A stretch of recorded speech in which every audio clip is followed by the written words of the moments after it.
I've got another app showcase to show you guys today. We are going to start right off with Cesia. Let's turn this up a little bit. What we can do here is we have two hands to control this theremin-like musical instrument.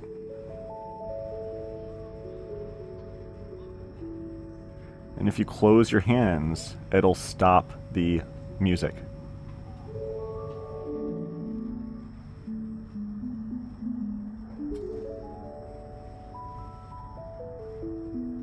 It's really nice to play with. I like the graphics. It follows your hands along. You don't even have to pinch your fingers. You can just kind of keep them out like that. And we can change some things here. We can change the scale.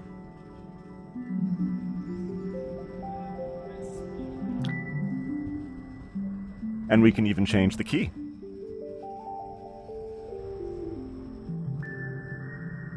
I think it's a great use of the graphics and the hand controls here for a really simple but fun app.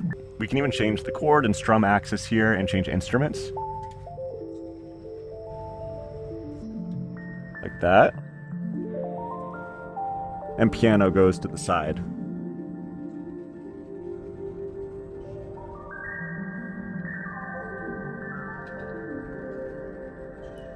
And that's Cesia. We're going to move on to Phaser.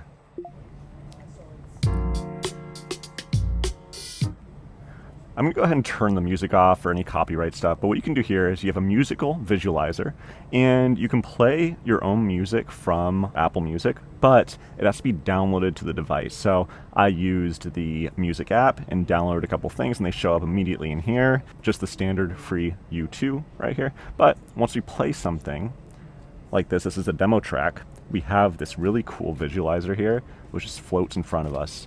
And as we touch it, we can actually interact with it with our fingertip. You can even see a little glowing on my fingertip here. And even with both fingers at the same time. And we've got a few different visualizers to play with. This one is pretty cool here. And again, remember, you got music playing, you can kind of play around with this. Just like that. I like this one a lot. It kind of expands and becomes more angular depending on how you press it. Here's another one where again you can kind of use your fingers and point inwards to the different angles here on this circle. And then we've got my favorite right here. This one more encapsulates your vision. As you get closer to it, it just really expands here. And again, as you touch it, you've got different ways to interact with it. And then we've got this one that's more of like a 3D model coming up, and we can touch and play with the different levels here. So that is Phaser. We are going to move on to Insight Heart. This is more of like a medical training type of app that will show you a 3D heart in your space with really nice resolution. And here we go. We can play around with it. We can move it like this. And here you can hear some details. Myocardial infarction, arterial hypertension. And it goes through all of these different issues with the heart, and you can see really up close what that looks like. And we can turn on and off different layers here. So we can turn off the aorta and the pulmonary and get kind of a clearer view of some other areas of the heart. And then we can go to the base and look at the detail there. Blood going in and out. We can see a cut in the middle. And that is all really cool. Heart failure. In chronic heart failure. This should show what heart failure looks like, but let's look at the full heart. And there we go. So that is a pretty neat app. Interesting to see kind of more of these medical type apps that really take advantage of this 3D interface for training. Next up, we've got SkyDominators that allows you to have kind of a little 3D space here like an old school arcade shooter. So you see right here that our plane is kind of automatically shooting missiles every second or so, and we can drag him around to shoot different enemies right here. I gotta say the graphics are like pretty basic, and so are the controls here. This one, I'm just not sure it's worth the full $5 at this point. I'll be interested to see if they come out with any more updates or kind of improve controls, make it a little more interesting, because at this point you're really just dragging this thing around And these graphics are just a little bit kind of low poly. And also this thing seems to be moving really fast. It's almost making me sick. But this gives you at least a little view of what this app looks like. Next up we have Jellysphere. This is a free app that kind of just lets you play around with a jellyfish-like aquarium. And I don't have the paid version. You can see there's certain things that are locked, but with the free version, you can go ahead and put food out for the jellyfish and then guide them to the food. And again, this is a super basic app. I'm not going to spend too much time on it, but just to show you really quickly what this is all about. We can guide them right here to eat some food. Maybe. I still haven't even figured out the controls too much. It just seems a little strange. There you go. This guy just ate one.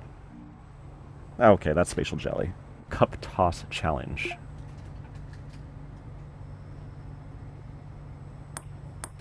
Look at that. Beer pong right in front of us. Now with this one, you can actually change some settings like the throwing force to make it easier or harder to throw, to kind of make it natural to you. You can make it left-handed if you want to play left-handed. That was closer.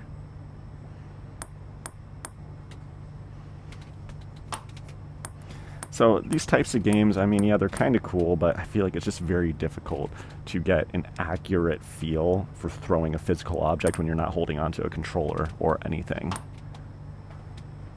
We're going to try one more. There we go. I'll also show you we've got shoot around multiplayer versus an AI. So now you got the classic 6 cups. So hey, maybe you can turn this into a real drinking game with your friends somehow. But that is Cup Toss Challenge. Last up we have MoonPlay. This is actually a pretty detailed app. It's like a custom media player for Vision Pro. I'm going to go more in depth on this one in a later video, but really quickly I'll show you how you can use this to watch YouTube videos. Is that the border between now?